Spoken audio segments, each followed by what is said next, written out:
afternoon to all Gambians, Gambians at home, Gambians abroad. I think Mr. Sadi, our national campaign manager, has said it all. And the reason why I have him read it, because he's under the ASD, and this is what we stand for, and this is what Alliance of Social Democrats stand for. So he has basically said everything that I want to say, but I will still elaborate on all the issues that Gambians and Gambia is going through at this precise moment. It saddens me that we have a country where our people, and I'm talking about the electorates, are complacent and easy to forget about everything that they go through. And it makes it hard for us as politicians to even try to fight for the rights of the people if the people themselves are beginning to have lapses in memory of what they have gone through and what is happening or has happened in the country. Mr. Sadi talks today about transparency. There is absolutely no transparency in the Gambian government system. And I think that is lack of respect to the citizens of the Gambia. As a citizen, these are your rights to know how your government operates. These are your rights to know what is happening in your country. That way you know whether the country is moving forward for the betterment of you, your wife, your children, your grandchildren, and your great-grandchildren. A government is the people.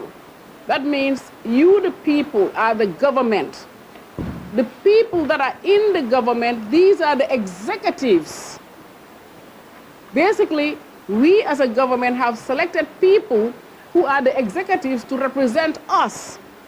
Now, how can we select people to represent us, but then they go in there and forget that we put them there?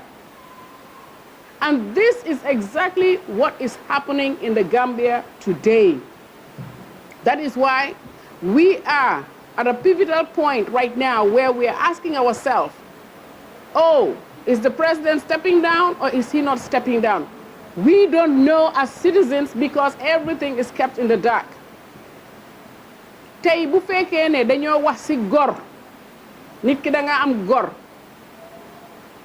den ñi nga xam ne tey yéen ñeena leen taxawal ngeen dugal leen ci biir office tey war nañoo mun a wax feeñali leen li nga xam ne moom lañ nekk di def parce que ñun ñëpp ñooy nguur gi ñoom ñoo nekk rek ñi nga xam ne dañ leen taana pour ñu toppatoo comme nguur gi ñi nga xam ne moom la ñu ooyee exécutif tey su fekkee ne lu nekk dafa nekkoon transparent den waruñ ñoo nëbbu pour xam ndax président bi dafa wàcca ndax du wàcca tey ñu ne lan mooy gor lan mooy integrity. Integrity means that even though constitution bi amanguñ constitution bu ees ñu ngee dili-dali constitution bi since 2016 2017 ñu ngee dili-dali di foyantoo xeli nit ñi tey ñu ngee wax ne waaw since 1997 la am na right. No, man maa ngee wax Adama Barrow, President Adama Barrow, maa ngi laa ñaax di la ñaan si turi Gambian si yépp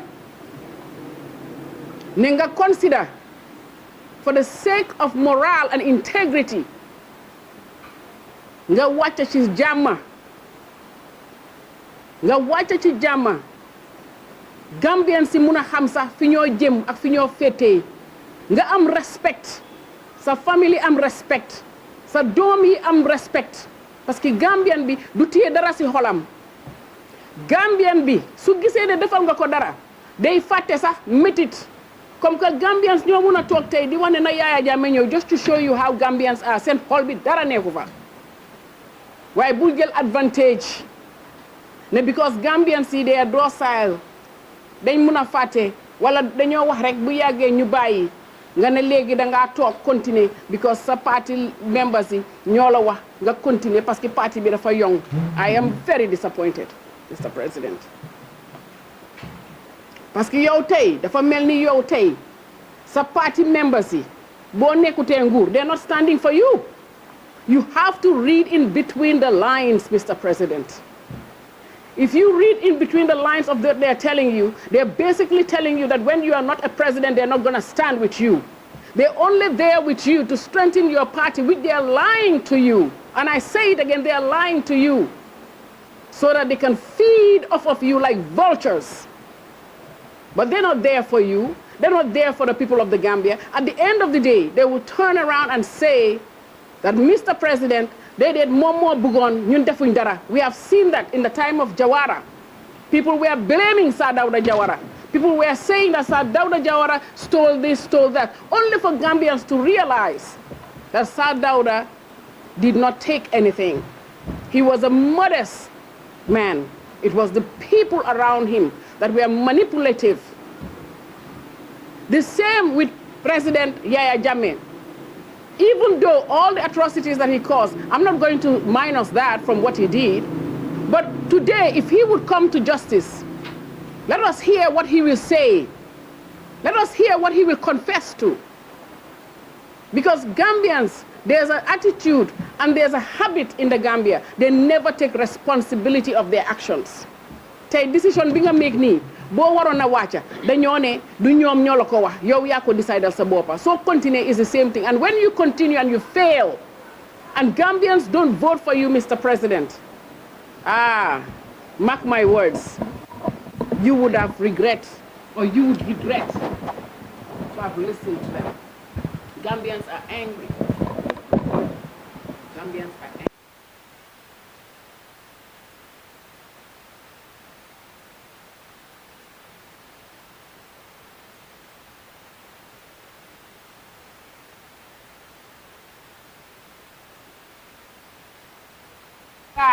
Floating around, and I said to him, I don't know if it's immigration or if it's just airport security. I said to him, this plastic bag is floating around. Can you pick it up? Simple thing like that. He said he's calling somebody else. I said, you don't have to call somebody else. You can pick it up. I said, I am coming into the country. Imagine I'm a guest to the country and I see plastic bags floating inside the airport. Mr. President, they can be telling na. They can be telling na.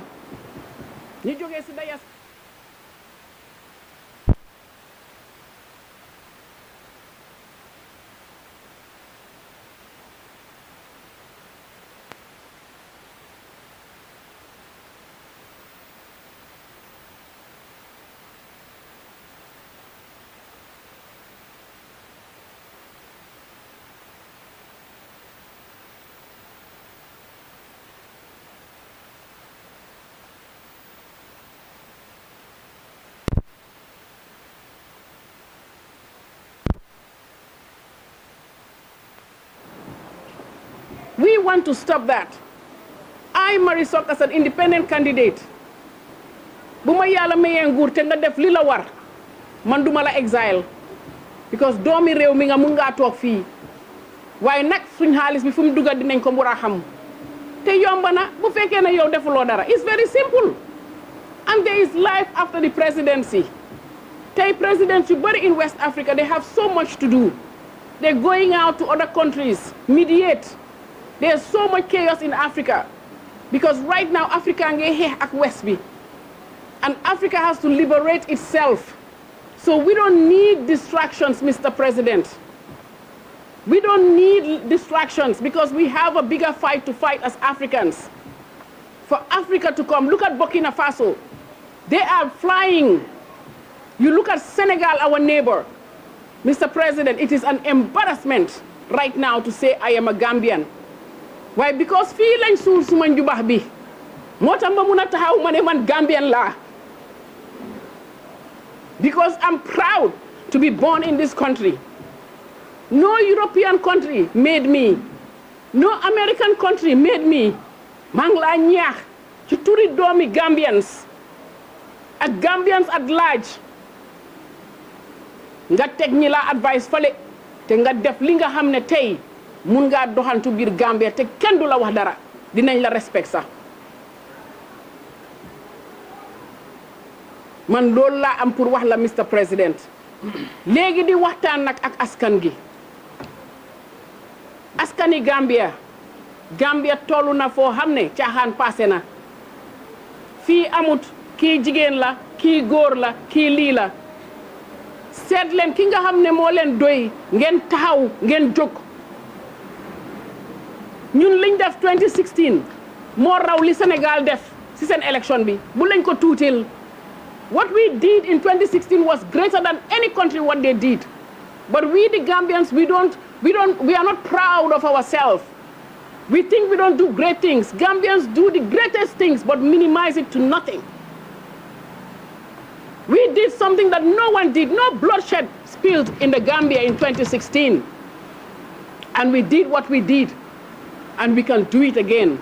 The only difference is when we do it this time, we will not have all political party leaders be ministers. That was a mistake. That was an error.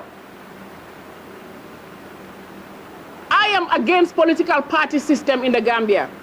This political party system has been embedded in our system since colonial eras. The colonialists gave us this system. Empower one man, we control that one man, and that one man control the narrative of his people. Out with that system. We need electoral reforms. This is directed to the IEC. We need electoral reforms. We need to revamp our political sphere in the Gambia. We need security reforms. My dear, we need all kinds of reforms in this country for this country to go forward.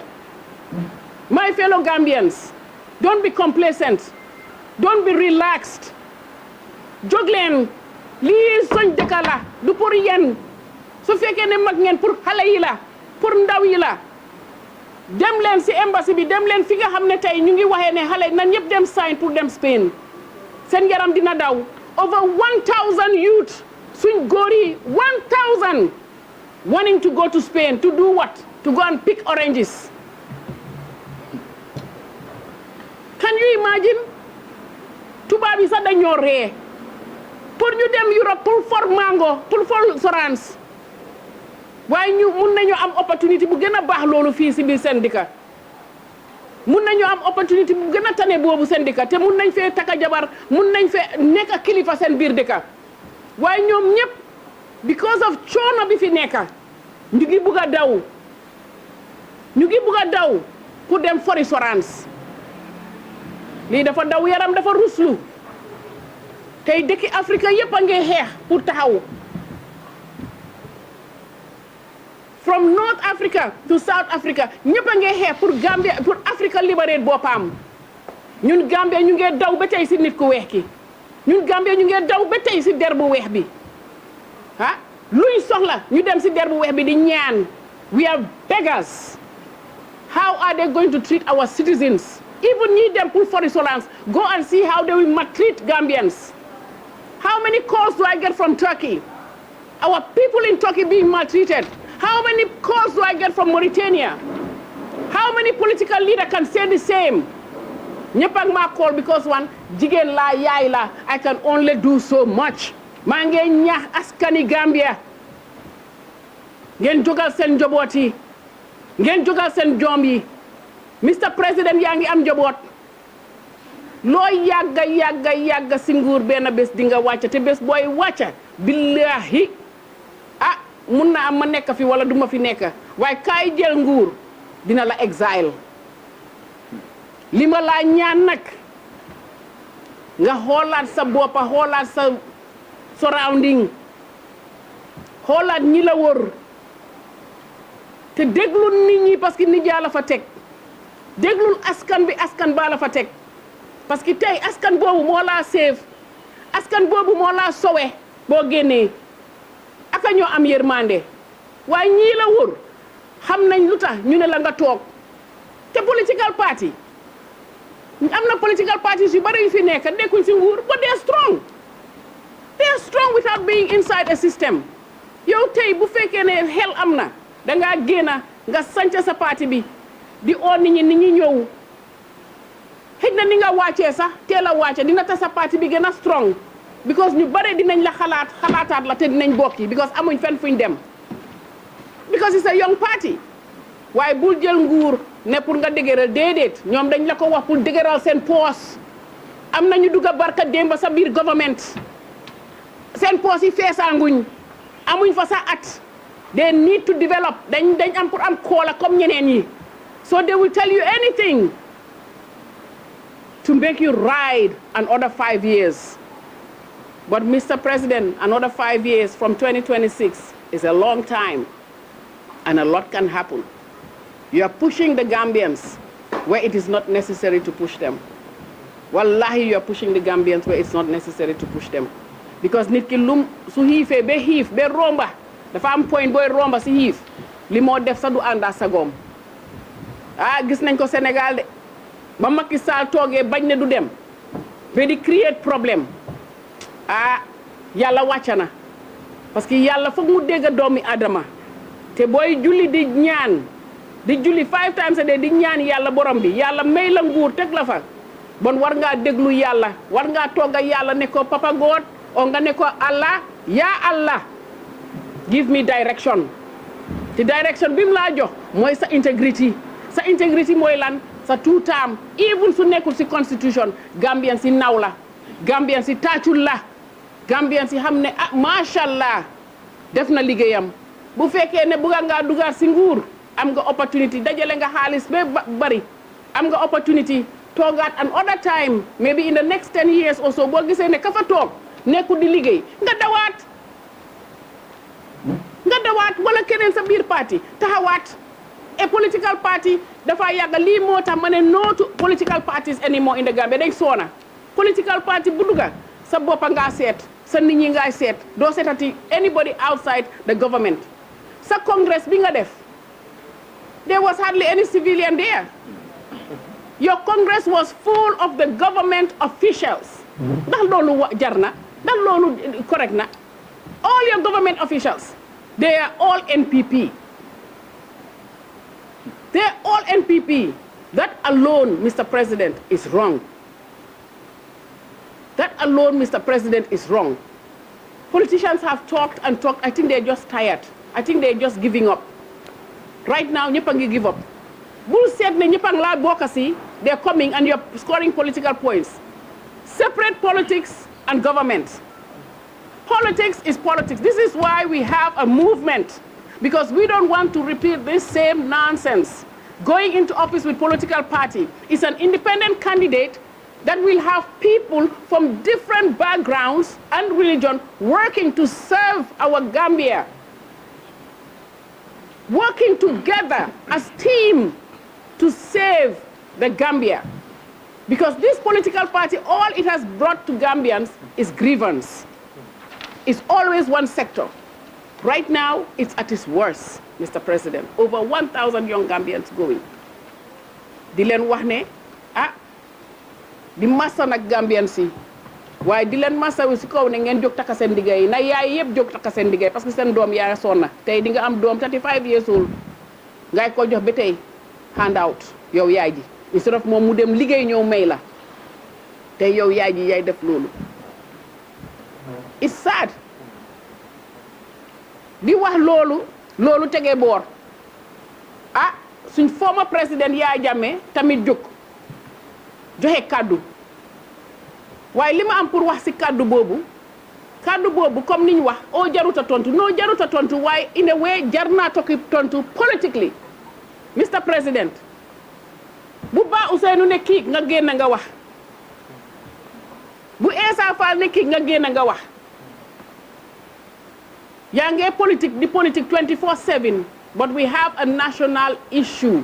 What is the national issue? The national issue, a former president declares that he wants to come home. Yes, you might decide not to respond, but the problem is there should be a response, and a very proper response. Because Gambians don't know what was signed on that document. And we need to know what was the agreement. If we know what the agreement is, maybe we will move on. Maybe then we will know what to respond. Because when we know what was signed, what the agreement was, then it is okay to say, okay, lii moo tax Yahya Jammeh ne dafa bëgg a ñëw waaw na ñëw citizen la waaye liñ ko war a def wala su fekkee ne loi dafa war a tegu si moom mu tegu si moom waaye fii dëkkam la mun naa ñëw